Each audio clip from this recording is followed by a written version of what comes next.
গতকাল 25 জুলাই সকাল থেকে বিভিন্ন সোশ্যাল মিডিয়াতে ইউটিউবেতে একটি ভিডিও প্রচার করা হয়েছে খুবই নোংরা ধরনের, যেখানে স্ত্রী পুরুষ চরিত্র দেখা যাচ্ছে। তাদের মধ্যে যে পুরুষ চরিত্র তার সঙ্গে আমার নাম যুক্ত করার চেষ্টা হচ্ছে। ভিডিও ঠিক কি ভুল তৈরি করা কিনা, কোন চরিত্র কারা করেছে আমরা কিছু জানি না, কিন্তু এর দ্বারা আমার ব্যক্তি চরিত্রকে হনন করার, আমার ব্যক্তি ইমেজকে ধ্বংস করার এটা খুব প্রচেষ্টা হয়েছে।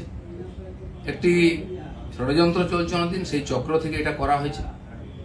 সেই জন্য আমার মনে হয়েছে যে এটার সত্য সামনে আসা উচিত এবং যারা এই চক্রান্ত করছে তাদেরকে আইনের সামনে আনা উচিত।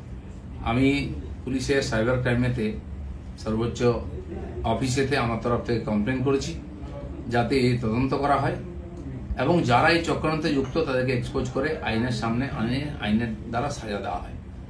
আমি অপেক্ষা করছি পুলিশ কি করে। আর রাজনীতি এটা নতুন নয়, এ ধরনের চক্রান্ত চলতেই থাকে। অনেক বড় বড় নেতাদের, বড় বড় মানুষদের বিরুদ্ধে এই ধরনের চক্রান্ত হয়। এটা হচ্ছে শেষ অস্ত্র প্রয়োগ করে তাকে শেষ করে। আমাদের পার্টিতেও 5-6 বছর আগে বেশ কয়েকজন নেতার বিরুদ্ধে একজন মহিলাকে দিয়ে বলানো হয়েছিল।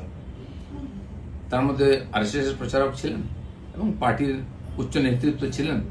তিনি সোজা বলে দিলেন যে যে লোকেরা আমার সঙ্গে দেখা করেছে তারা আমাকে রেপ করেছে। তারপরে পুলিশি কার্যবাহী হয়, কোর্ট কাছে, তারপরে শেষ চাপা পড়ে যায়। ইদানিংকালে সন্ন্যাসী প্রদীপ্ত মহারাজের ব্যাপারে এরকম হয়েছে। 12 বছর আগে কোনো মহিলা নাকি তার উপরে অত্যাচার করেছেন, তিনি এসে স্টেটমেন্ট দিয়ে দেন, সে নিয়ে বিরাট চর্চা হচ্ছে। এ ধরনের ঘটনা লাগাতার হয়। আমাদের পার্টির একজন বরিষ্ঠ নেতা আছেন মাননীয় সঞ্জয় যোশী, তার বিরুদ্ধে বিভিন্ন এই ধরনের ভিডিও সিডি করে সারা দেশে পাঠানো হয়েছিল। অনেক এটা নিয়ে আলোচনা হয়, পরে যখন ফরেন্সিক টেস্ট হয় দেখা গেল সেটা ফেক ছিল। এই জন্য আমার ব্যক্তিগতভাবে যেহেতু আমাকেই আক্রমণ করা হয়, বদনাম করার চেষ্টা হচ্ছে, আমি পুলিশের কাছে, আইনের কাছে গেছি। আমি দেখতে চাই পুলিশ কি করে এই ধরনের চক্রান্তে, কারণ এর তো কারোর বিরুদ্ধে লড়াই করা সম্ভব নেই ভাবে। টাকা পয়সা দিয়ে চক্রান্ত করে যে কোনো মানুষকে যে কোনো সময় বদনাম করার চেষ্টা হচ্ছে। তো সেই চেষ্টার বিরুদ্ধে আইন আদালত একমাত্র আমাদের রাস্তা।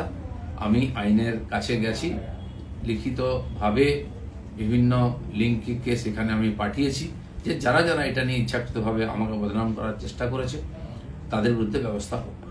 দাদা, এটা কি রাজনীতি তো নোংরামি দিয়ে হয়, কিন্তু কত নোংরামি হবে, কত নিচে নামতে পারবে। পশ্চিমবাংলার রাজনীতিকে বারবার কলুষিত করার চেষ্টা হচ্ছে। আমরা যারা সাধারণ কর্মী হিসেবে সাধারণ মানুষের সঙ্গে থাকি, আমিও 40-42 বছর ধরে সামাজিক জীবনে কাজ করছি। আর্থিকভাবে আমাকে কেউ বদনাম করতে পারেনি। অন্যান্য অনেকবার কমপ্লেন আনা হয়েছে, আমি তার জবাব দিয়েছি। এই লড়াইটাও আমার ব্যক্তিগত লড়াই, আমি পার্টিকে মধ্যে ইনভলভ করিনি। এই লড়াইটা আমি লড়ছি।